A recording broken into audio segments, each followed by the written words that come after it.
If you're shopping for a new SUV, there really is nothing like Nissan's Murano.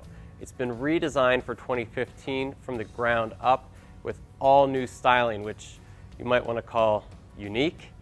Nissan hopes that if it catches your eye, you'll be hooked, but it certainly isn't a mainstream look like a Jeep Grand Cherokee or a Hyundai Santa Fe. While the looks might be wild, the driving experience certainly is not.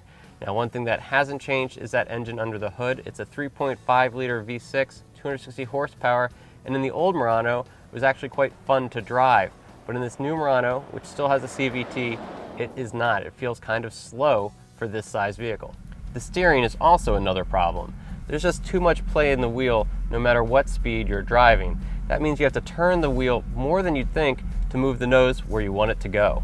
But most car shoppers in this class care more about comfort and quiet than they do about steering and the power underfoot.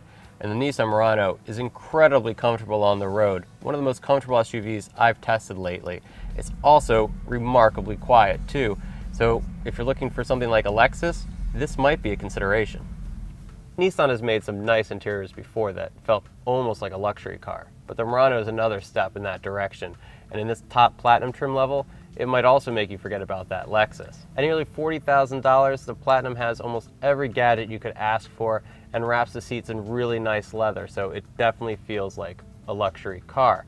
Now, you might not have $40,000, so the more accessible trim, the SV, starts around $33,000, and even though you're sitting in cloth seats, there's still leather up here over the gauge cluster and on the armrests, so there's still leather where you're looking and touching.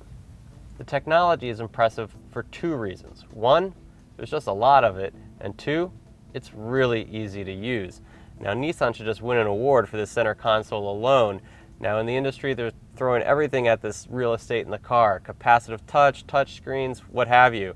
Nissan, 17 buttons, 4 knobs, and the touchscreen, and it is super easy to use. You can do almost anything you want with one button or one touch, and that's just terrific. The multimedia system is all new too, and on most trim levels, it's this 8-inch version we have here. Now, like the previous generation, it's still easy to use, even though it's all new. A lot of the buttons are really big, so you're not hunting around with your finger for touching. And one cool thing is that the home screen isn't just one home screen. You can customize it, so if you want the weather when you hit that home button, that's what you're going to see first.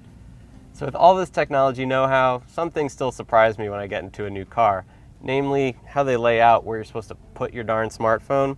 Nissan has a cubby with a USB connector in it to put your phone in. You can see all these cords. Well, it doesn't fit in there with the cord plugged in, so you'd have to either put it upright in the cup holder, up right here, and even without the cord, you can't close this and keep your phone in it. The Murano also offers a ton of safety technology. Depending on the trim level you choose and the option packages, you can get blind spot warning, rear cross traffic alert, forward collision warning, forward collision braking, and more.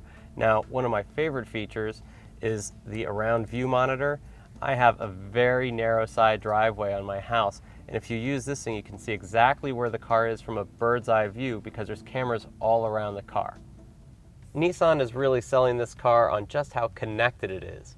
For some reason, they think owners of this car will take their adult friends out on date nights, road trips. I don't know where else they're taking their friends, but they have a USB port in the back, just like they do in the front.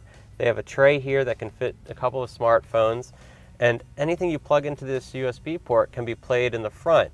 Because, you know, when I take my friends out and I'm forced to drive, I really want to hear their music. Now, parents out there, they probably just heard one thing. This USB port can power a tablet. So if your kids are in the back seat, they will have something to watch, and you can put headphones on them. At 39.6 cubic feet, the cargo area is bigger than that in the Jeep Grand Cherokee, Subaru Outback, or Hyundai Santa Fe Sport. So if you are taking those adult friends on a golf vacation, you have plenty of room, or maybe you just want to take the family camping. Two things I'm always looking for in a cargo area is a nice low load floor, like the Murano has, and rear seats that fold flat with the lever from the back. Car shoppers that end up buying a Murano are going to have to want a Murano, because if it's about need, you can get away with something much smaller like a Nissan Rogue if all you're looking for is to take friends out to dinner or the kids camping. So what you want in a Murano is you want that comfortable ride, you want the extra space, you definitely want the looks if you end up buying this car, but guess what? You're gonna have to pay for it too.